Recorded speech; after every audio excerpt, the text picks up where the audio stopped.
তো এবার পাগলির কথা শুনি, নাজিফা তুষি। তা আপনার সাথে এবার বোধহয় প্রথম কাজ করলেন না? প্রথম প্রথম তারপরে আপনার আরেকটা ছবি করছেন, যেটা আমরা জানি। তো তুষিকে আপনি সেদিন বলছিলেন যে brightest star of our film industry. শুনি একটু তার সাথে কাজ করার এক্সপিরিয়েন্স। প্রশ্ন শুনে কফিতে চুমুক দিলেন, মানে একটু প্রস্তুতি নিয়ে বলতে হবে, রাইট? তুষি তুষি যে যে পরিমাণ ভার্সেটাইল এবং যে পরিমাণ ডাইমেনশন আসলে ও ক্যারি করতে পারে, এইটার আমরা আসলে এখন পর্যন্ত খুব বেশি এখনও দেখিনি।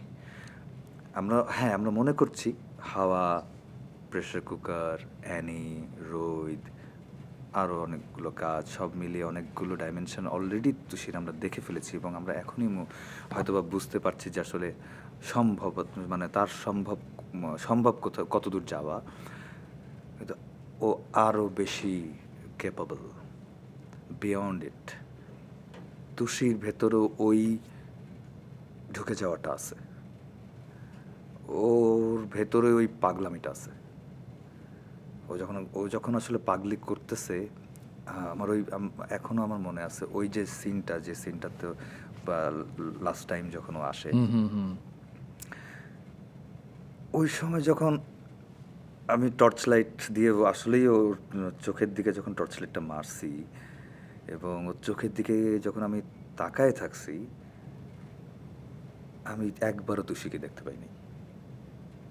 পাগলি ছিল, আর পাগলিই ছিল।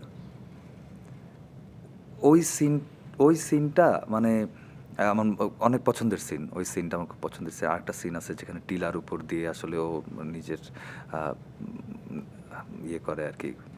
তার কাহিনী বললেন না, যারা দেখেন তারা দেখবে। সো এই যে দুইটা সিন দেখে, ওই সিন যখন আমি দেখতেছিলাম মনিটরে, আমার মনে হচ্ছিল যে আজকের থেকে 5 বছর পরে হয়তো বা আরও আগেও হতে পারে জানি না, কিন্তু 5 বছর মিনিমাম তুষিকে বাংলাদেশের অনেক ইয়াংস্টার্সরা আইকন হিসেবে নেবে।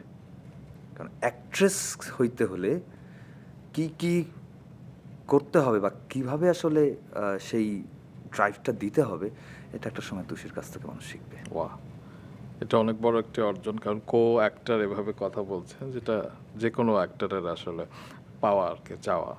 হ্যাঁ, আমি তো বলি যে আমি ওর কো অ্যাক্টর। আমি ওর কো অ্যাক্টর। ও এত দারুণ দারুণ অ্যাকশন ক্রিয়েট করছে এই সিনগুলোতে, যে আসলে রিয়্যাক্ট করলেই সেটাতে এনাফ হয়ে যেত আর কি। ওর ওর এই যে না, হ্যাঁ, ও হয়তো ওই থিয়েটারটা করে নাই বা, কিন্তু ওর স্কুলিং করছে অনেকগুলা, এবং সবচেয়ে বড় স্কুলিং তো হাওয়া, মানে সুমন ভাই একটা বড় স্কুলিং। তো ও খুব দারুণভাবে ওই ধরাটা ছাড়াটা খুব খুব দারুণ করে বুঝতে পারে এবং ভয়াবহ গভীরে ঢুকে যায় ও যখন করে। সো আমার মনে হচ্ছে যে আমি for the very first time আমি এমন কোনো অ্যাক্ট্রেসের সঙ্গে কাজ করছি যে, মানে আমার মনে হচ্ছে কিছু কিছু জায়গায় আমার থেকে অনেক বেশি পাগলাটে এবং অনেক বেশি গভীরেও ঢুকে যায় আর কি এই পারফরমেন্সে। বাহ।